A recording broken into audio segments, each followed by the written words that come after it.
Bismillahirrahmanirrahim.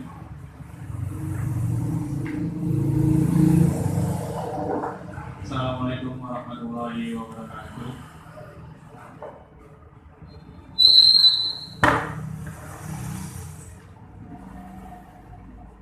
Terima kasih pada teman-teman, kawan-kawan yang sudah menyempatkan hadir, sudah relakan waktunya untuk bisa datang ke Cafe Biba untuk mengikuti acara diskusi bersama. Untuk pekan ini kita akan belajar tentang bagaimana kiat-kiat menulis cerpen yang baik. Mungkin bagi siswa-siswa saya, ya, karena di sini juga ada siswa saya kebetulan. Ini juga merupakan salah satu mata pelajaran yang pernah diajarkan di sekolah, ya Bu ya. Ya, saya tentang cerpen. Nah, hari ini kita akan belajar lebih dalam gimana cerpen itu dibuat dari mulai imajinasi sampai dia menjadi bentuk utuh tulisan sebuah cerpen yang bisa dibaca oleh banyak orang. Nah, untuk hari ini untuk yang jadi materinya yaitu Linda Ayu Lestari. Linda Ayu Lestari ini alumni dari Universitas Yodha, Prodi Pendidikan Bahasa dan Sastra Indonesia. Jadi kalau dilihat dari latar belakang pendidikannya, memang tidak asing dengan yang namanya sastra, fiksi, cerita, cerpen, novel. Karena di Pendidikan Bahasa dan Sastra Indonesia memang belajarnya sehari-hari adalah hal-hal yang seperti itu, teks, tulisan, cerpen, novel. Jadi kalau misalnya lulusan Pendidikan Bahasa dan Sastra Indonesia jadi menulis itu sudah biasa. Nah, Linda Ayu Lestari ini tinggalnya di Trisi. Jadi orang Indramayu juga. Dia menulis banyak cerpen dan beberapa cerpennya sudah dimuat di media baik cetak maupun online. Dari medianya bukan hanya lokal, tapi pun sudah tembus media nasional. Jadi cerpennya sudah banyak yang dipublikasi oleh media-media nasional. Jadi sebenarnya orang-orang Indramayu itu enggak udah banget soal tulisan. Banyak penulis-penulis yang berasal dari Indramayu yang bisa tembus pasar nasional juga. Salah satu contohnya Mbak Linda Ayu Lestari ini. Cerpennya banyak gitu. Nanti untuk teman-teman yang penasaran mungkin gimana sih tulis cerpen ala Linda. Jadi tulis cerpen yang baik yang enak dibaca itu seperti apa? Terus cerpen yang bisa dimuat oleh media itu kan pasti ada kiat-kiatnya. Itu seperti apa? Nanti bisa ditanyakan.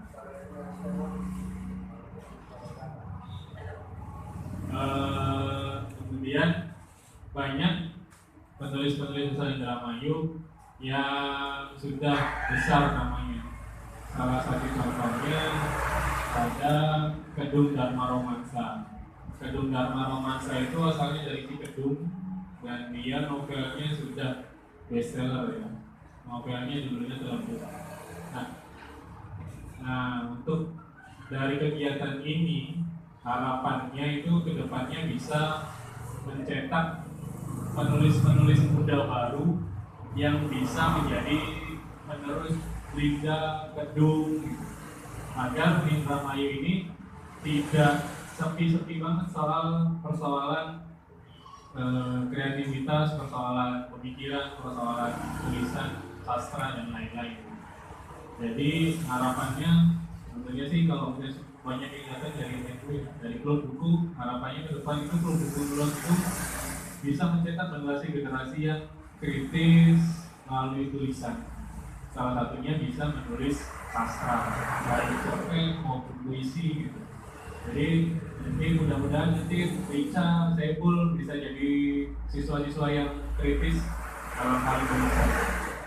Nanti silakan belajar, dipelajari dengan baik karena di materi ini tidak bisa didapatkan di sekolah secara maksimal. Karena sekolah itu kan hanya materi-materi yang umum.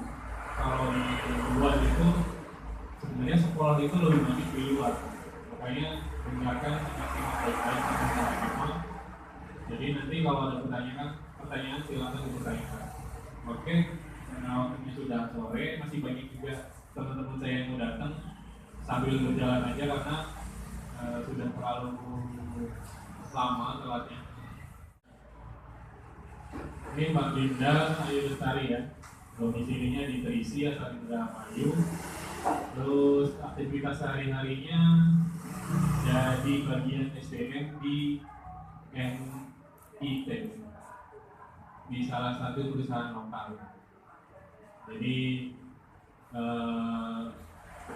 aktivitas sehari-harinya bekerja, cuma sehari-harinya biasanya banyak diberi oleh dunia sastra juga. Salah satunya menulis cerpen.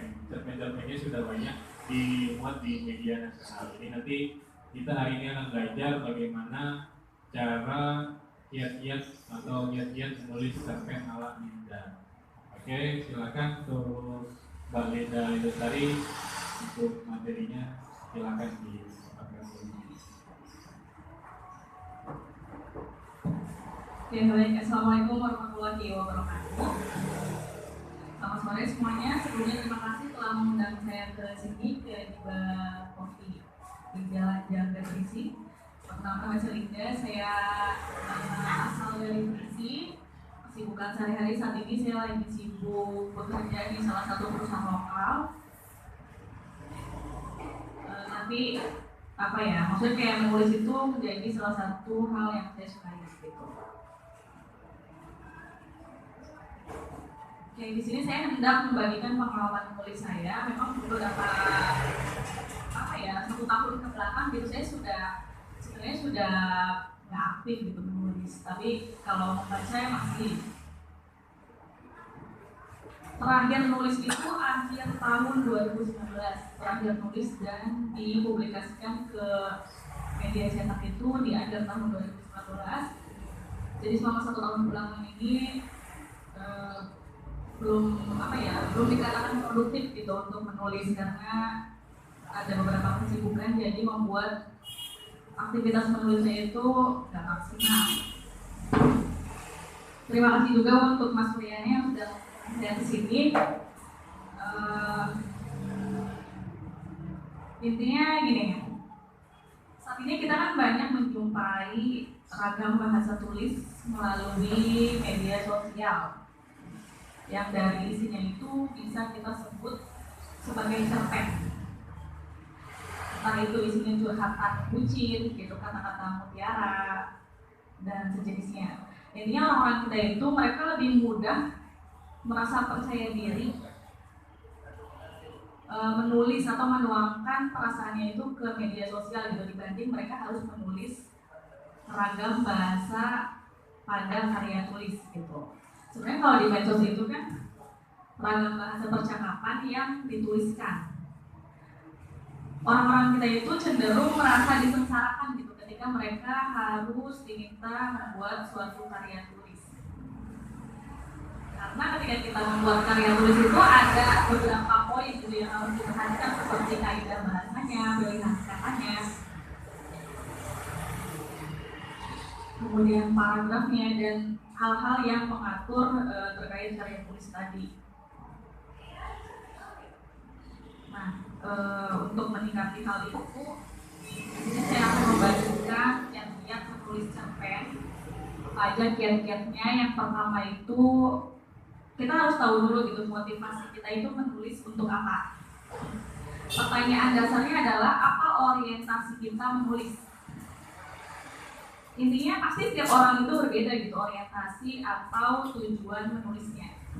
Tapi aksinya atau tindakannya itu pasti sama gitu, yaitu menulis. Hanya yang membedakan adalah hasil akhirnya. Kalau orientasi kita menulis itu untuk mengisi waktu luang, maka hasil akhirnya ya waktu luang kita bakal lebih produktif. Kalau orientasi kita menulis itu untuk gaya, maka hasil akhirnya ya kita bakal dicap intelek. Nah kalau kita orientasi menulis itu untuk mengasah skill nulis, maka hasilnya ya skill kita bakal terasa. Pun ketika orientasi kita menulis itu untuk dapat uang, maka hasil akhirnya ya kita bakal dapat uang. Sebenarnya tindakannya sama gitu, sama yaitu menulis, hanya hasil akhirnya beda. Ketika kita orientasi menulis itu untuk mengisi waktu luang, maka kita cuma dapat satu, yaitu waktu luang kita lebih produktif. Jadi cenderung ketika orang menulis itu untuk mengisi waktu luang, ketika dia waktu luangnya sudah tidak ada dan dia sudah sudah sibuk gitu, sama sekali gak punya waktu luang, maka dia bakal berhenti menulis.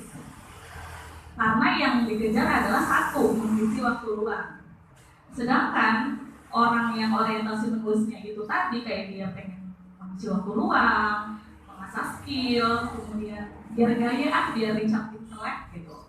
Sama yang terakhir mungkin ada juga yang orientasinya itu dapat duit. Jadi dia tuh orientasinya ada 4 tujuannya untuk menulis, yaitu isi waktu luang, buat gaya, kemudian apa tadi? Mengasah skill dan dapat duit gitu. Maka dia sebenarnya aksinya sama, intinya dia tindakannya sama yaitu menulis, tapi dia dapat 4 gitu hasil akhirnya. Apa yang dia dapat? Yang pertama dia waktu luangnya produktif, kedua dia skillnya terasah, ketiga dia bakal dicap intelek sama orang-orang, yang terakhir dia dapat duit gitu. Jadi satu kali tindakan itu dia dapat 4. Nah itu kembali lagi ke kita, apakah orientasi kita itu untuk apa juga menulis. Apakah hanya kita mau dapat duit aja, ya berarti hasil akhirnya pasti bakal dapat duit cuma 1 gitu. Jadi silakan direnungkan kembali tujuan kita itu menulis untuk apa. Keahlian gitu untuk menuliskan pemikiran-pemikirannya sampai ketika dia menemukan sebuah buku, kemudian membaca isi bukunya dan menyatakan bahwa ini isi bukunya itu sama gitu dengan isi kepala saya. Mungkin bisa jadi logika penulisnya itu setara gitu dengan, maksudnya logika pembacanya itu setara dengan logika si penulis buku tersebut. Hanya saja orang-orang yang punya pemikiran hebat tadi itu kalah start gitu loh. Kalau si penulis itu sempat menuliskan bukunya, sedangkan dia tidak. Biasanya kalau saya akan pilih waktu sore hari mulai dari habis asar sampai maghrib. Itu saya tuh hampir nggak pernah hampir nggak pernah nulis cerpen yang tidak selesai. Harus saya selesaikan saat itu juga. Biasanya saya pilih waktu habis asar sampai dengan habis maghrib. Dan kalau saya pending gitu tulisan, misalkan saya berhenti pada paragraf yang ketiga, itu saya pasti bakal nggak akan saya selesaikan gitu besok-besoknya cerpen itu. Karena yang nggak tahu gitu, nggak bisa saya jelaskan kenapa. Karena ketika saya duduk itu harus langsung saya selesaikan cerpennya saat itu juga.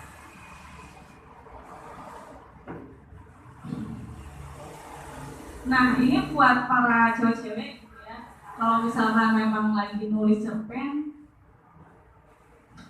coba hindari multitasking.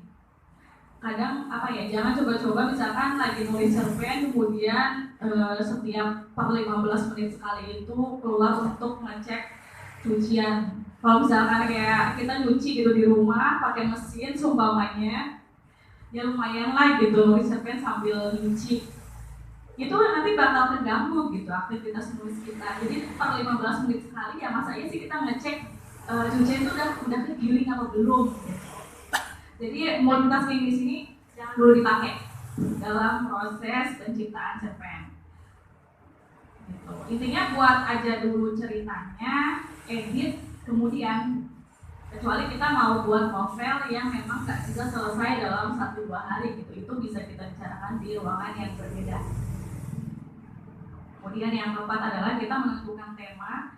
Jadi temanya itu bisa kita lihat dari lingkungan sekitar, apakah di lingkungan sekitar kita itu apakah ada kemiskinan, apakah ada kejadian yang bisa menjadi bahan cerita, atau bahkan temanya itu ya seputar diri kita sendiri. Jadi ini bisa kita ambil dari sosial, atau mungkin kalau teman-teman yang lagi ramai itu kan feminis ya. Jadi silakan, tema itu merupakan bagian dari jati diri si penulisnya. Biasanya kalau seorang penulis itu ya dia bakal konsisten membawakan atau mengangkat tema-tema ya itu gitu, temanya itu karakter dia. Misalkan dia mengangkat tema feminis, maka dia bakal selamanya melekat gitu, nempel tema feminis itu di dalam diri dia, di dalam dunia kepenulisannya. Kemudian yang kelima adalah menentukan judul. Ini buatlah orang jadi sangat berhasrat membaca cerita kita hanya dari membaca judulnya aja. Nah itu untuk pembuatan judul di sini tuh ya nasib cerpen kita itu ada pada judulnya. Jadi cerpen kita dibaca atau enggak itu yang kuncinya ada di judul gitu. Semakin judulnya itu menarik, ya semakin besar gitu peluangnya dibaca. Meskipun mungkin di luar sana ada cerpen judulnya menarik, pas kita baca ternyata tidak sesuai ekspektasi gitu. Itu nomor 13 ya. Yang nomor 1 tadi judulnya dulu gitu. Judulnya silakan dibuat semenarik mungkin. Ada istilah-istilah, bisa kita pakai istilah-istilah dari bahasa daerah kita gitu yang mungkin nggak semua orang tahu maknanya untuk dijadikan sebagai judul. Atau bisa juga menggunakan kosakata dari bahasa Indonesia yang nggak semua orang tahu maknanya. Itu untuk membuat judul, tapi biasanya saya suka bikin judul yang menggunakan nama tokohnya. Nah kalau dalam dunia sastra Indonesia itu biasanya yang suka bikin judul nyeleneh itu ada Putu Wijaya gitu, dengan cerpen-cerpennya yang berjudul kayak cuma satu suku kata gitu, kayak blok, kemudian jreng, hahaha. Saya nggak tahu bacanya sambil ketawa atau memang dilafalkannya hahaha. Tuh. Kemudian nomor selanjutnya adalah contek penulis favorit kamu. Nggak bisa dipungkiri gaya kepenulisan kita itu mulai dari pilihan katanya, kemudian tema yang diangkat, itu nggak bakal jauh berbeda dengan penulis idola yang kita idolakan. Kalau kita mengidolakan Aan Mansur, ya pasti tulisan kita pun nggak bakal mirip-mirip gitu mungkin. Cuma kita kembangkan, bukan berarti plagiasi ya, tapi antara gaya kita dengan gaya Mansur itu berkolaborasi gitu jadi tulisan tadi. Kalau misalkan kita suka dengan Eka Kurniawan dan Gabriel Garcia Marquez, maka hasil tulisan kita pun kombinasi gitu antara Eka dan Garcia Marquez. Maksudnya mencontek di sini bukan plagiasi ya, tapi setiap penulis itu punya idola yang memengaruhi karir kepenulisannya. Dan yang ketujuhnya adalah ending atau bagian akhir dari cerita. Ending cerita itu kan dibagi 3, ada happy ending atau akhir yang membahagiakan, kedua dia ada sad ending atau akhir yang sedih gitu. Nah kalau happy ending saya jujur nggak terlalu suka gitu dengan cerita yang happy ending. Justru saya lebih senang dengan sad ending. Kenapa? Nah biasanya kalau ceritanya itu seputar romance atau percintaan, saya tuh lebih suka cerita yang kedua tokohnya itu nggak bisa bersatu. Jahat, ya. Kenapa? Karena saya rasa happy ending itu cukup kita kejar di kehidupan nyata aja. Untuk yang sad endingnya ya bisa kita dapatkan gitu dari cerita-cerita fiksi. Itu menurut saya ya. Silakan boleh bantah setelah ini. Ya, kemudian yang ketiga ada cliffhanger atau ending yang menggantung. Nah biasanya ini favorit saya banget begitu untuk ending yang menggantung seperti ini. Cerpen yang bagus itu menurut saya adalah cerpen yang endingnya itu ini setelah dibaca oleh pembaca, ceritanya itu masih melekat gitu di pikiran pembaca. Biasanya cerpen yang begini ini model endingnya adalah ending yang menggantung. Bisa jadi si penulisnya itu menyerahkan sepenuhnya akhir ceritanya ke pembaca agar pembaca itu bisa menafsirkan sendiri atau mengartikan sendiri akhir ceritanya. Ending-ending yang seperti ini juga biasanya saya sering temukan di film-film thriller psikologis. Ya memang itu setelah saya tonton, biasanya film-film seperti itu bahkan setelah bermenit-menit nonton gitu, kalau nggak dibawa aktivitas itu masih kepikiran itu tadi apa ya endingnya gitu. Saya terbawa benar-benar melekat gitu di pikiran kita. Begitu pula dengan cerpen tadi. Kemudian yang terakhir, publikasikan karya kamu, minta teman-teman atau kenalan kamu untuk membaca, kemudian minta mereka mengkritik gitu.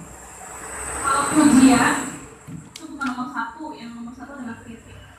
Jadi jangan baper ketika karya kita dikritik, karena itu proses kita menuju naik level. Maksudnya konteksnya di sini naik level dalam dunia kepenulisan ya. Tadi ya intinya minta teman-teman untuk kritisi karya kamu, minta masukan apakah ada yang kurang. Kemudian kalau misalkan kita memang pengen niat membuat suatu karya tulis, ya bergaul lah gitu dengan orang-orang yang bisa nulis. Ini saya agak kurang sepakat gitu dengan pernyataan, kan biasanya orang-orang tuh bilang kalau bergaul jangan pilih teman. Jujur saya kurang sepakat itu. Bukankah lingkungan itu akan mempengaruhi kepribadian dan kemampuan kita? Logikanya kalau kita bergaul dengan penggosip, kita pasti bakal jadi tukang gosip. Kemudian kalau dari sisi positifnya, kalau kita mau pandai matematika, ya maka bergaulah dengan ahli matematika. Ya kalau kita mau pandai menulis, maka bergaulah dengan para penulis atau orang-orang yang sedang menuju ke arah sana. Intinya saya rasa pergaulan kita juga punya andil dalam karir kepenulisan kita. Intinya saran saya, tulisan kamu jangan hanya disimpan di laptop atau di handphone aja, publikasikan gitu, agar ya minimal bermanfaat, bisa dibaca oleh orang lain. Kalau masalah bagus atau jelek nggak usah dipikirin, cukup tulis aja dulu. Dan saya rasa itu dari saya. Terima kasih. Wassalamualaikum.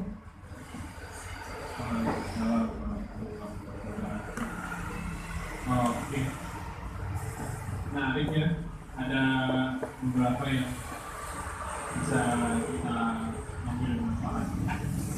Banyak tadi kiat-kiat menulisnya ada 9 ya? Atau ada 8. Ada 8 poin dari kita menentukan orientasi kita menulis itu untuk apa, motivasi kita menulis itu untuk apa. Dari mulai motivasi ingin terlihat lebih intelek, terus atau seperti bahkan atau hanya untuk mengisi waktu luang. Ini akan mempengaruhi kita sebagai penulis juga. Kalau misalnya menulis hanya untuk mengisi waktu luang, ya ketika sibuk gitu, ketika sibuk kerja di jadi duta korporat, jadi itu juga pasti mempengaruhi produktivitas kita gitu. Nah, kemudian kalau misalnya orientasi kita untuk dapat duit, ya udah pasti itu akan sangat mempengaruhi gitu, karena kita hidup dari tulisan, karena ya, kita nggak bakal berhenti tulisnya ya. tulis tujuannya buat duit, karena yang dicari adalah uang. Atau kalau misalnya sekedar kita terlihat lebih intelek gitu, karena ada beberapa penulis Indramayu yang hampir setiap hari itu posting di media sosialnya, tulisannya sudah diposting ke media ini, besoknya lagi media ini, besoknya lagi. Kok ini anak produktif banget. Jadi memang mungkin dia punya motivasi seperti itu. Tapi saya rasa itu bukan pamer loh mas. Hah? Dan rasa itu bukan untuk pamer gitu, ketika kita ya mungkin memang pamer gitu, tapi itu untuk level biasa. Motivasi juga, Untuk motivasi diri sendiri. Terus tadi nih yang paling penting dicatat itu, apalagi untuk Mas Bambang punya kafe, untuk tadi memilih ending tuh Mas, penting banget tuh Mas. Yang set ending itu cukup di fiksi aja gitu Mas. Kalau yang happy ending itu ya di dunia nyata yang harus dikejar Mas. Iya. Ya. Betul. Jadi kalau yang untuk set ending itu kan di fiksi aja, jangan dibawa-bawa ke dunia nyata. Ya memang sih dunia itu kan berpasang-pasangan gitu, ada bahagia, ada sedih. Tapi kalau kita mau bahagia ya cukup lihat sisi positifnya aja. Kalau kita pengen mencintai orang banget, cukup lihat kelebihannya aja, yang jelek-jeleknya nggak usah dilihat gitu. Itu rumusnya. Gitu Mas Bambang. Ya. Itu Mas Bambang. Terus yang paling penting lagi itu adalah kita mampu melihat lingkungan, tadi disampaikan oleh Pak Linda.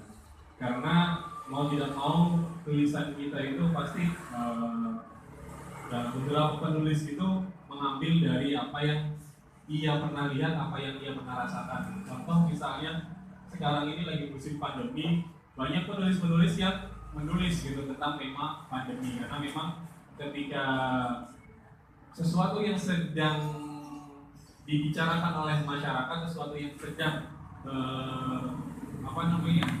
menarik di mata masyarakat, terus ketika kita jadikan sebuah tulisan, itu juga sebagai salah satu menarik gitu, menarik bagi pembaca. Contohnya misalnya ketika ada pandemi ini, ada beberapa penulis yang sedang menggarap karya-karya yang berkaitan dengan pandemi. Terus tadi kalau Mbak Linda sendiri memilih waktu dari sore sampai setelah asar sampai setelah maghrib, ini juga penting bagi teman-teman yang mau memulai menulis. Sebenarnya kalau untuk menulis nggak ada waktu khususnya. Kalian bisa menentukan waktu menulis kalian sendiri, karena tulisan-tulisan kalian jadi kenyamanan kalian waktu itu. Ada beberapa penulis, kalau misalnya kemarin Mas Minanto pernah jadi pembicara juga. Mas Minanto bilang, saya menulis tidak pernah ada jam kerja, tidak ada pernah jam kerja menulis. Saya tulis kapan aja, bahkan sampai bahkan ketika ada azan maghrib berkumandang, ketika saya lagi nulis, azan maghrib itu bisa tidak terdengar sama sekali. Jadi silakan, tidak ada jam kerja untuk menulis. Jadi kapanpun waktu kalian menulis, tulislah. Yang penting adalah menulis. Terus penting lagi itu membaca, karena semakin kita banyak baca, kualitas tulisan kita itu pasti berpengaruh. Ini untuk terutama siswa-siswa saya, ini kalau buku lulus. Makanya kenapa saya mengajak kalian untuk membaca, karena dimulai dari membaca buku itu kita bisa belajar membaca lain hal selain dari buku juga, membaca keadaan, membaca situasi. Jadi dari buku, apa yang ilmu yang bisa kita ambil menjadi tameng kita, itu bisa digunakan di lingkungan kita. Jadi kenapa saya mengajak kalian, siswa-siswa saya, untuk rajin membaca? Salah satunya adalah kalian bisa menjadi seorang yang kritis melalui tulisan. Terus kemudian untuk selanjutnya, apabila teman-teman ada pertanyaan, silakan ditanyakan. Nanti saya catat untuk pertama ya 1-2 boleh.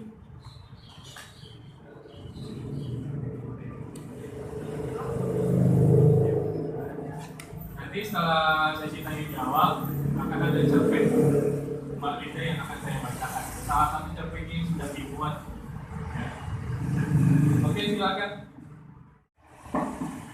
Saya mau bertanya, apa sih? Namanya siapa, Dek? Nama dulu. Carica. Siapa? Carica. Carica. Itu ya. Ya wes. Gimana? Ya, pertanyaannya apa? Apa sih yang membuat kakak dari Mustafa. Benar. Oke, terus Saatnya. Yang kuat. Yang pengalaman aku. Oke. Jadi kalau dari siswa saya mungkin memang karena baru mulai, jadi mau mulai belajar.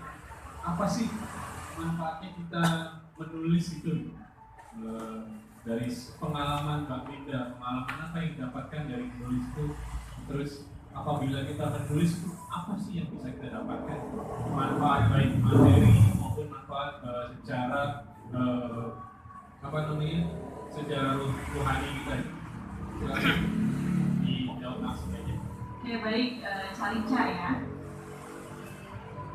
Manfaat yang saya dapat yang pertama kepuasan ketika saya berhasil menulis satu buah cerpen. Berarti kan saya sudah melahirkan karya gitu. Ya memang sih belum hebat-hebat banget karena kan baru saya gitu yang baca pada saat itu. Yang pertama kepuasan karena saya sudah melahirkan karya. Kedua, isi waktu luang. Ketiga, saya pengen bermanfaat gitu. Maksudnya kira-kira karya saya itu nggak hanya saya gitu yang baca, tapi pengen semua orang itu membaca. Ya agar mungkin ya tadi kalaupun saya sebelumnya nggak nulis cerpen, saya nggak bakal ada di sini gitu kan. Jadi mungkin lebih ke manfaat. Ya manfaatnya saya bermanfaat gitu maksudnya untuk orang lain. Jadi tadi ya, memang saya juga nulis. Yang paling manfaat yang paling saya rasakan itu sama. Yang paling utama itu kepuasan. Apalagi setelah selesai menulis. Setelah selesai menulis itu kepuasannya berkali-kali lipat. Oh, ternyata saya bisa juga menulis. Apalagi misalnya genre yang baru, contoh misalnya pertama kali saya menulis itu tulis puisi. Oh, ternyata saya juga bisa nulis puisi. Terus ketika puisinya diterbitin di media, oh ternyata saya juga bisa gitu diterbitin sama media. Itu kepuasan itu terus mendorong. Nah, terus ketika baca cerpen, tertarik cerpen, nulis cerpen, oh ternyata saya juga bisa nulis cerpen. Itu kepuasan itu. Terus juga tadi yang paling penting tadi kita itu bermanfaat, ya membuat sebisa mungkin kita itu bermanfaat melalui tulisan. Gitu. Jadi dari tulisan itu diri kita sendiri itu bisa bermanfaat bagi orang lain, bagi yang baca. Gitu. Apalagi misalnya tulisannya cerpen-cerpennya yang bisa banyak diambil pelajaran. Gitu. Mungkin itu yang disampaikan kepada kita. Baik, silakan Mas yang sudah datang. Assalamualaikum warahmatullahi wabarakatuh. Pertama-tama terima kasih Mbak sudah mau ngisi atau sudah mau berbagi ilmu bagi kita yang haus banget akan ilmu. Terima kasih juga buat adik-adik yang sebenarnya ada kawan kecil kita yang ternyata mau mempelajari sesuatu yang harusnya udah ditanam dari kecil gitu. Ada banyak pertanyaan sih Mas sebenarnya karena bicara tulisan itu kan bicara referensi hidup ya. Kalau menurut saya gitu, artinya bicara bacaan ya. Saya justru malah pas pagi-pagi itu lihat kartun SpongeBob di scan terakhir, malah ada pesan moral di situ yang si SpongeBob itu berdialog sama Patrick bahwasanya tidak ada yang akan menangkapmu karena membaca gitu loh. Entah ada relevansinya dengan situasi saat ini ataupun tidak, cuman mau artinya gini, diakui atau tidak, hari ini kita lagi krisis literasi. Penulis-penulis pun pada akhirnya berpikir dua kali untuk menulis. yang sebenarnya hari ini kalau mau dibilang surganya penulis, iya, karena medianya enak. Ya tidak kayak zaman kita dulu, banter-banternya mati, ya kan, yang hanya dilihat oleh teman-teman sekolah misalnya. Sekarang medianya udah dinamis, sudah bisa melalui media sosial, terus juga bisa ngirim tulisan ke media-media cetak dan elektronik, dan mesti ini aksesnya mudah. Cuman kok kurang gitu loh minat menulisnya. Ini yang pada akhirnya saya sama Yana selalu berpikir untuk membangun budaya membaca kembali hingga menciptakan penulis-penulis atau istilahnya satu bentuk referensi bagi teman-teman lainnya dalam menyampaikan pikiran. Kalau yang saya baca memang penulis itu merekam satu bentuk peristiwa, kemudian dituangkan dalam bentuk tekstual. Nah, pertanyaan saya gini Mbak, gimana sih nulis sesuatu kayak tadi tuh merekam peristiwa? Kan mungkin genrenya macam-macam tuh. Ada yang peristiwanya mungkin dalam roman, terus kemudian nulis tentang percintaan. Kayak teman-teman kecil kita juga mungkin bicaranya soal lingkungan dan pergaulan. Nah, bagi kita yang kaum ini loh, yang mau nulis tapi takut misalnya, kan ada kiat-kiat tuh, ada syarat-syarat tersendiri dari teman-teman penulis yang lolos dari undang-undang misalnya. Jadi memang mau nulis malesnya mau nulis sesuatu yang kita rasakan terkait masalah-masalah sosial, hukum dan lain-lain, pengen nuangin dalam bentuk tulisan kemudian dibaca orang tuh jadi ada ketakutan tersendiri. Kita pada akhirnya kan kembali ke masa-masa yang para sejarawan, para sastrawan juga dulu alami gitu. Ini pertanyaan untuk orang-orang dewasa ya, Dek.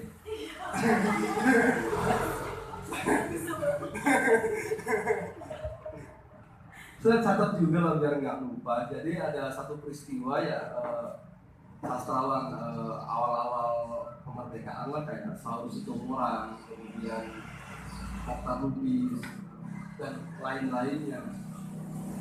Yang justru bisa dikatakan beliau-beliau ini influencer ya, katakanlah pada masanya, pada eranya, yang kemudian pada akhirnya terkekang dan dipenjara. Nah, pertanyaan sederhananya, gimana sih Mbak cara mengakali gitu loh, biar kita bisa menuangkan kritik, baik itu kritik sosial, baik kritik terkait apapun, baik menuliskan satu peristiwa, biar enggak ada ketakutan gitu. Caranya gimana? Itu aja Pak Yana. Ya, terima kasih Mas Bukang ya, karena memang kadang kita menulis itu banyak sekali ketakutan. Kalau ketakutan yang ngomong udah level tinggi, ketakutan akan takut akan undang-undang, takut digregel, takut dirampas, itu udah level. Tapi yang untuk bagi yang pemula mungkin ketika menulis takut nggak dibaca, takut nggak disukai gitu kan, takut terlalu lebay, banyak tuh untuk penulis pemula. Nah, gimana sih kira-kira untuk mengatasi ketakutan itu gitu? Ketakutan menulis dari mungkin Pak Lida juga ngerasain di awal-awal, tapi gimana sih mengatasinya, atau memang nggak ada sama sekali? Silakan Pak. Oke, tadi ya, ini sih garis besarnya mengatasi ketakutan menulis. Kayak biasanya kalau kita takut itu kan kita belum ngerti gitu. Kayak misalkan saya takut Mbak naik motor karena saya belum bisa, takut jatuh, takut ditabrak orang dan sebagainya. Saya rasa tadi sih sudah saya sampaikan, tulis aja gitu. Minimal sesuatu yang mengganjal di batin kita itu sudah tertuang gitu di dalam bentuk tulisan. Nanti setelahnya baru kita baca kembali. Mungkin pada saat kita menulis itu kan mungkin ada sensitif gitu, atau bahasa-bahasa yang sensitif yang mungkin bisa menyinggung orang lain. Pada saat kita nulis itu kan mungkin emosinya meledak-ledak sehingga kita tuliskan semuanya itu dalam bentuk tulisan. Nanti kalau kita sudah reda emosinya, besok kita baca lagi. Kira-kira mana nih yang pantas ada di lembar tersebut dan mana yang tidak gitu. Maksudnya itu proses editingnya gitu. Kita tulis aja dulu, edit kemudian. Tadi saya sudah nyampein, menulis aja dulu, edit kemudian gitu. Jangan saya ikutin. Saya dulu tuh pernah gitu waktu SMA ya. Kan dulu saya jadi ketua mading tuh. Ya, kalau mau pamer. Jadi ketua mading, jadi saya tuh nulis artikel, dari judulnya saja itu sudah nggak sopan gitu sebenarnya. Jadi judulnya itu guru favorit dan unfavorit dari judulnya. Nah itu langsung pada saat itu kan saya publikasinya hari Sabtu. Hari Sabtu itu sudah saya tempelin semua, minggu libur, minggunya itu ada jadwal praktek gitu loh, senior saya. Itu langsung di brand itu minggu langsung diturun semua itu artikelnya, dikosongin madingnya. Cuma ternyata memang ada, saya dipanggil ke BK pada saat itu dikasih arahan sama guru saya gitu. Ternyata ya memang setelah dibaca yang nggak hanya bukan kejelekan gurunya gitu, tapi apa ya, lebih memang pada saat itu saya voting teman-teman kira-kira siapa aja guru yang kalian favoritkan dan mana saja yang tidak. Ketika saya menuliskan artikel yang unfavorit itu, saya sampaikan dulu tadi aspirasi teman-teman, kemudian di bawahnya itu saya tuliskan kelebihan guru tersebut gitu. Maksudnya saya nggak pro ke teman saya, dan saya juga nggak tetap menjaga nama baik guru saya gitu maksudnya. Cuma ya itu tetap itu menjadi kasus dan dilepas dari mading. Yang jadi guru hati-hati. Barangkali ada yang kayak gitu. Saya malah yang jadi soal yang izin terus anak-anak saya itu kritis.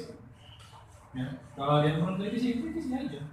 Misalnya ada yang nggak suka sama guru, cara ngajarnya nggak enak, kritis aja. Nggak usah takut-takut. Nah, apa?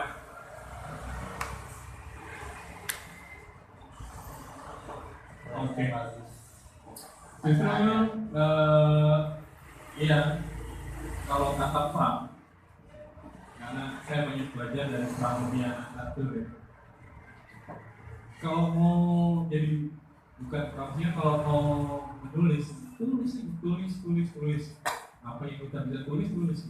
Mungkin saat ini tulisan itu nggak berguna, tapi ketika dibaca kemudian mungkin itu bisa berguna buat kalian. Itu kalau kata Pramudia. Jadi ya tulis aja, nggak usah takut apapun. Kalau kita lihat dari pengalaman hidup Pram juga kan gitu. Dia ketika tulisannya dibedel, dia tetap menulis sampai dia di penjara di Pulau Buru, dia tetap menulis karena memang tadi dia punya sesuatu yang mengganjal di hatinya gitu, yang harus ditulis, ya tulis aja gitu. Ini kan untuk kepuasan diri, kepuasan batin, karena dia seorang penulis. Gak usah takut di penjara, gak usah takut apapun. Tapi ketika sudah berhenti era yang seperti itu gitu, tulisan Pram itu kan berguna sekarang. Banyak apalagi sekarang tulisannya bukunya tahun berapa, eksisnya baru sekarang yang tetralogi itu contohnya. Padahal tetralogi itu kan terbit tahun 80-an ya Mas ya, 80-an. Terus sempat dibredel juga, sempat tidak boleh terbit sama pemerintah Soeharto gitu. Tetapi ketika Soeharto sudah lengser, mulai itu tulisan Pram eksis gitu. Jadi tulis aja, nggak perlu takut apapun. Selagi kita masih menjaga norma-norma norma-norma tulisan, norma Pancasila gitu Pak, melanggar norma ras, norma etika gitu. Tulis aja Pak, saya mau merevisi sekolah ya amburadul, ya tulis aja apa kritiknya kritiknya apa, bagaimana ditulis dengan sopan, yang penting tidak menggunakan kata-kata yang rasis. Secara semua orang punya hak. Makanya setiap kali kalau saya sebagai guru balik karena saya guru bahasa Indonesia, seluruh mata pelajaran itu hampir teks ulasan, teks cerpen, teks eksposisi. Setiap teks itu siswa-siswa saya justru ketika misalnya teks ulasan, ngulas, seharusnya yang diulas adalah buku, karena mungkin siswa-siswa saya itu untuk buku itu masih berat. Makanya saya mengambil sisi yang ringan gitu untuk siswa saya ulas. Kalau tidak adalah mengulas keadaan sekolah, ya barulah disitulah siswa-siswa itu bisa mengulas pemikiran-pemikirannya siswa tentang sekolah itu dituangkan menjadi sebuah tulisan. Dan kita sebagai guru jadi tahu gitu, oh ternyata siswa tuh ini gitu pandangannya tentang sekolah kita itu seperti ini. Nah kalau misalnya kita tampung terus kita jadikan sebuah tulisan yang bisa menjadi masukan buat sekolah, itu kan bagus. Itu jadi tujuan saya. Ya, jadi kalau jangan pernah takut, tulis aja. Terus saya nanti ya untuk membaca penanya selanjutnya dijeda dulu, karena saya akan membacakan salah satu cerpen yang sudah diciptakan oleh Linda Ayu Lestari. Iya. Cerpennya judulnya Palindrom. Cerpen ini ditulis oleh Linda Lestari, sudah terbit ya, pernah terbit di Harian Paluan Padang edisi 8 Juli 2018.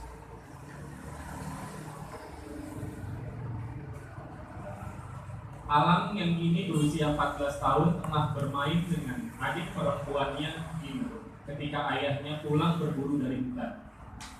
Wajah ayahnya sangat letih, namun ada rona semeringah di kedua bola matanya. Biasanya ayah akan pulang setelah petang menggelayuti langit beringin yang ketika sore warnanya hanya semburat oranye pucat. Ayahnya, Warsidi, adalah seorang taksidermis. Setiap hari dia akan berburu ular, kijang, kadal, dan reptil lain yang ada di hutan.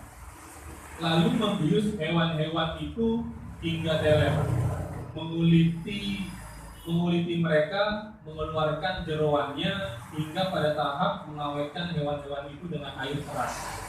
Tentu saja dia tidak akan lupa melakukan beberapa ritual tertentu sebelum menjual hewan-hewan tersebut untuk pajangan di hunian calon pembelinya. Biasanya calon pembeli akan meminta ajian-ajian agar rumah selamat dari gangguan makhluk gaib, maling, ataupun malapetaka lain yang mengancam keharmonisan rumah tangga. Itu cerpen judulnya Palindrom dari Linda yang sudah diterbitkan oleh Paluan Padang. Jadi menarik ya. Nah disitulah kadang penulis itu membutuhkan membaca. Kalau dari cerpen tadi banyak yang harus kita ketahui. Misalnya kita sudah dapat ide ceritanya tadi tentang pernikahan seorang pemuda, terus namanya Irik dan nanti ada syarat yang diajukan dengan ide utama ceritanya. Nah si perempuan ini meninggal dipatuk ular. Itu kedua tokohnya nggak bisa bersama. Itu salah satu contoh cerita yang set ending, yang cukup di fiksi aja gitu, yang set ending itu. Menarik ya. Ada peristiwa apa sih Mbak kok sampai nulis kayak gitu? Maksudnya biar teman-teman kecil juga tahu. Iya, ada peristiwa apa sih sebenarnya gitu sampai bisa menuliskan cerpen Palindrom, tokoh utamanya namanya Kim. Orang tua mana nih? Kira-kira peristiwa apa gitu ya? Jadi imajinasinya tuh. Iya. Sebenarnya sih nggak ada peristiwa apa-apa gitu ya. Saya biasanya kalau nulis cerpen, ya tadi gitu yang saya karena memang saya itu penggemar thriller. Ya mungkin kayak film juga sih lebih senang thriller gitu, terus science fiction. Jadi hal-hal ya memang sih kalau dari logika kayaknya nggak ada gitu orang tua yang kasih nama Kirik gitu ke anaknya. Saya tuh pengen apa ya, kayak nyebrang logika aja gitu nulisnya.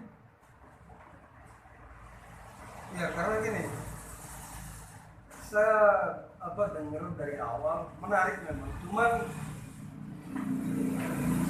akhirnya nanya, ini analoginya apa memang sebagai bentuk analogi aja nih si hewan ini, atau memang cerita ini hewan, atau memang ada kritik sosial di situ karena ternyata ada perubahan nama lah, ada syarat bunyi dan lain sebagainya.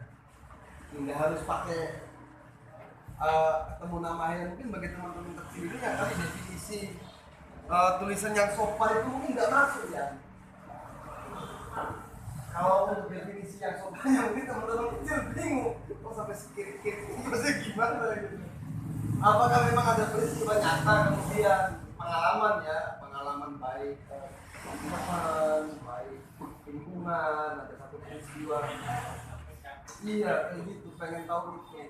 Mungkin kan itu dari ini kan ceritanya tadi ya, mungkin sebenarnya sih ceritanya masih dalam satu lingkungan gitu kan, ya, dalam satu blok. Kemudian ada dua orang pasangan yang mau menikah. Nah tadi kan si perempuannya itu meminta syarat agar mengganti nama. Nah biasanya kan kalau di lingkungan kita itu di masyarakat ada tuh pihak perempuan yang minta kayak pas kawin yang memang apa ya, nominalnya itu ya mahal, nggak bisa dipenuhi gitu oleh si laki-lakinya, sehingga ketika dipaksakan ya itu gitu jatuhnya malah petaka gitu akhirnya gitu kan. Kayak misalnya nikah itu pengen terlihat mewah dengan dari hasil ngutang seumpamanya, sehingga setelah merit dia kayak kelabakan gitu untuk menutupi hutang-hutang tadi akibat pesta mewah pernikahannya. Itu sih yang saya rasakan. Waktu ya berarti. Ya tapi lebih difiksikan gitu. Nah itu maksudnya. Ya itu ke arah itu gitu arahnya. Itu salah satu keunggulan dari sastra. Kalau sastra itu kan kadang sesuatu yang fakta dibungkus menjadi sesuatu yang fiksi, banyak orang. Ada pertanyaan lagi barangkali dari Mas boleh mungkin? Boleh. Dari yang pertama tadi untuk durasi ya. Cerpen sama tulisan-tulisan lain itu yang membedakan tuh batasannya tuh apa sih? Dari segi ukuran kata berapa banyak yang bisa disebut cerpen, terus bedanya dengan tulisan lain itu apa?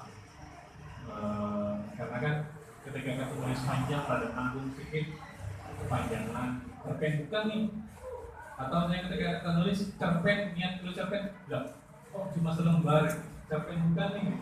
Ini itu yang pertama. Yang kedua tadi yang paling menarik memang kita ya mungkin banyak gitu bakat-bakat Indramayu, tapi memang kurangan di Indramayu itu kurang wadah. Kalau Mbak Linda sendiri memang bukan dari mana-mana karena melakukan tulis ya nggak ada wadah, tapi kita tulis tadi sebenarnya bisa aja nggak mesti harus ada wadahnya, bisa jadi penulis juga. Itu mungkin Mbak Rita pengalamannya gimana soal terkait dengan wadah dan tadi batasan cerpen, terus kayak apa sih karya-karya yang lain? Oke, untuk tadi ya standar cerpennya itu berapa lembar, berapa banyak sih gitu kan. Kalau yang tadi dibacakan oleh Mas Suryana itu kurang lebih sekitar 4 lembar aslinya, 4 lembar HPS A4. Selama ya? Ya. Terus sebenarnya sih kalau satu paragraf aja juga sebenarnya kalau menurut saya itu sudah cerpen. Kalau ada tokohnya, ada alur ceritanya, ada awal, isi, sama endingnya itu sudah bisa dikatakan cerpen sebenarnya. Tapi biasanya kalau untuk standar apa ya, kayak standar menulis cerpen di media-media itu? Ada. Iya ada, biasanya 3 sampai 4 halaman ya kalau dari pengalaman saya gitu. Seperti itu sih. Nggak perlu sampai panjang lebar, cukup yang penting yaitu sebuah cerita gitu, menceritakan ada ceritanya, ada peristiwanya, ada tokoh gitu, ada alurnya. Itu sebuah cerpen kalau menurut saya. Ada ya. Ya sebenarnya bener sih kata Mas Suryana, saya tuh nggak kemana-mana gitu, maksudnya nggak ikut komunitasnya Mas Suryana, terus apa ya, di online juga sebenarnya yang nggak aktif banget gitu. Dia nulis aja gitu, sebenarnya itu yang saya lakukan gitu karena memang asli dia senang membaca, kemudian dapat inspirasi langsung nulis, publikasi, ya sudah. Nah, maksudnya belum, kalau saya sih tidak terikat harus ke anu. Jadi sebenarnya semuanya bisa, asal tadi mau menulisnya. Nah, kadang memang orang ya ada yang cuma butuh ada karena kurang pede, jadi butuh teman-teman yang bisa mendorong, bisa memfasilitasi, bisa mengkritisi, bisa jadi bahan sharing gitu. Kadang juga ada beberapa penulis yang menyendiri gitu. Contohnya kayak Kak Kurniawan itu sebenarnya dia yang ada komunitas apa Kak Kurniawan itu dia tulisan GM, filsafat GM, terus dulu jadi penulis Kak Kurniawan. Terus ada yang lanjut dari komunitas, contohnya anak Mansur gitu. Mansur itu kan dari komunitas penulis Makassar. Jadi memang kalau berwadah sih tidak semua orang, tapi kadang ada yang butuh gitu kan. Karena kita udah nulis, karena kurang pede, tulisan ini mau dibawa kemana? Jadi kalau itu sih ya banyak kali tahu mungkin kalau misalnya main sendiri ya, banyak kali tahu tentang publikasi media, mulai kirim-kirim, atau cara lainnya adalah bertemanlah dengan kawan-kawan penulis. Karena tadi di pertama disampaikan mereka Linda itu kawan-kawan juga mempengaruhi, lingkungan juga mempengaruhi. Apa sih namanya, jangan pilih teman itu ya salah banget. Memang kita harus pilih teman kalau misalnya kita pengen jadi benar, ya bertemanlah dengan lingkungan yang benar. Kalau misalnya memang kita pengen jadi penulis, banyak-banyaklah berteman. Jadi dua cara ini bisa dijalani oleh teman-teman yang mulai belajar menulis. Mungkin itu ya Pak. Ya, mungkin tadi pernyataan yang pilih-pilih tertentu untuk yang sekarang sudah nggak relevan gitu. Karena memang banyak ketika kita nggak pilih-pilih teman itu malah tersesat. Artinya begini, Kang Suryana, kenapa ada statement saya menimbulkan kurang wadah ya bagi penulis? Harapan saya, statement saya itu adalah memotivasi, karena keinginan dan harapan saya itu menjaring para penulis-penulis baik di medsos maupun di dunia yang bukan di medsos ya kumpulannya. Kemudian di sana sudah diarah-arahkan, misal kalangan pelajar ada yang terdeteksi misalnya di sekolah tersebut pandai menulis, maka ditariklah pelajar tersebut, kemudian difasilitasi, kemudian dia dibimbing, diarahkan. Jadi hati-hati dengan regenerasi, ya. Jangan sampai pesimisnya regenerasi gitu. Ya, kalau harapan besarnya dapat terwujudnya jaringan-jaringan tersebut, kemudian diimplementasikan, diciptakan gitu ya. Jadi bukan kepada tertuang ke media yang sudah terkenal. Contoh lebih ke teknisnya lagi, Kang Suryana sudah mendapatkan pelajar 10 misalnya. Nah, bagaimana caranya Kang Suryana ini karya yang dari 10 siswa dicetak dengan penerbit dengan apa, kemudian dibalikan lagi ke sekolah tersebut, ini loh cetakannya. Ya. Jadi betul-betul sangat ada gitu kan, bukan hanya selembar kertas. Iya. Apa namanya, kredit juga buat sekolah gitu. Iya, bukan hanya karya tersebut di selembar kertas yang memang tidak di-up gitu. Nah, itu harapan saya. Dan bagi yang sudah di Belantika nulis nasional, itu saya mengingatkan, ayolah ke bawah gitu. Jangan sampai dia ke atas terus, kemudian dia lupa dengan ke bawah. Dengan sejarah dia dari awal bagaimana sih, dulu-dulunya nggak diperhatiin apa. Nah, hal tersebut jangan sampai dirasakan sama generasi gitu. Iya. Bicara ke ini ya, ke aktualnya gitu. Jadi harapan saya di Indramayu ini, jika ada para pegiat-pegiat, ya lebih kepada ke aktualnya saja, ke implementasinya saja. Siapa tahu dari karya pelajar itu menggebrak ataupun memberi warna yang lebih hebat lagi di kalangan pelajar ya. Ini juga bisa Seperti menjadi itu. kritikan buat pemerintah daerah, karena sejauh ini memang pemerintah itu masih belum terlalu banyak terlalu banyak mendukung atau memfasilitasi para penulis-penulis muda gitu. Masih minim sekali untuk memfasilitasi teman-teman penulis muda untuk bisa muncul regenerasi, apalagi di Dewan Kesenian juga gitu. Sampai sekarang masih berkutat dengan seniman-seniman yang tua gitu. Jadi belum ada usaha untuk mengajak turun ke bawah agar menciptakan regenerasi seniman-seniman atau penulis-penulis yang baru. Nah, ini juga bisa menjadi bahan masukan bagi pemerintah daerah ini, karena pentingnya posisi penulis itu ada di suatu daerah, karena ini penulis itu sudah terbukti secara intelektual, dia terbukti lebih maju daripada yang tidak menulis. Mungkin itu untuk ada penutup, Mbak Linda, untuk menutup pertemuan hari ini, untuk teman-teman yang di sini maupun yang nanti akan nonton di video.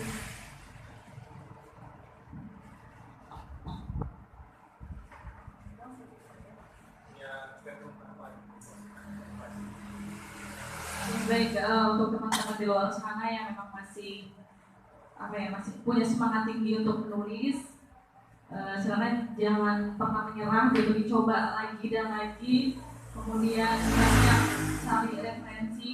Untuk zaman sekarang kan udah banyak ya di internet gitu, aksesnya kayak buku-buku juga itu sudah banyak e-book, jadi kita nggak bisa menjadi orang yang lagi main handphone itu mereka lagi main medsos gitu, bisa jadi memang lagi baca buku digital. Untuk kayak anak-anak yang siswa yang memang yang berperan penting itu gurunya gitu. Jadi mungkin lebih banyak praktek menulis atau ya tadi yang dikatakan Mas Suryana itu benar gitu, untuk berani mengemukakan sesuatu lewat tulisan kayak kritikan atau masukan untuk sekolahnya, itu saya rasa baik lah, memunculkan keberanian juga gitu untuk anak-anak. Ya saya rasa itu, terima kasih atas waktunya. Wassalamualaikum. Waalaikumsalam warahmatullahi wabarakatuh. Kita semua mengucapkan terima kasih kepada Dinda Lestari yang sudah menyempatkan waktunya hadir untuk berbagi bersama kami. Ini diskusi yang keempat. Yang pertama itu diskusi bukunya Nawal El Sadawi. Diskusi yang kedua itu bukunya Tan Malaka. Diskusi yang ketiga itu tentang pentingnya mitigasi. Dan sekarang tentang belajar mengintegrasi. Mudah-mudahan diskusi ini tetap berjalan secara konsisten ya, dengan tema-tema yang bisa menggali pengetahuan kita lebih dalam, bisa kita ini kan fakir ilmu, kita semua ini fakir ilmu, jadi ilmu dari mana aja, ya, ayo kita belajar sama-sama. Itu aja mungkin dari saya terima kasih. Saya tutup. Wabillahi taufiq wal hidayah. Assalamualaikum warahmatullahi wabarakatuh. Waalaikumsalam.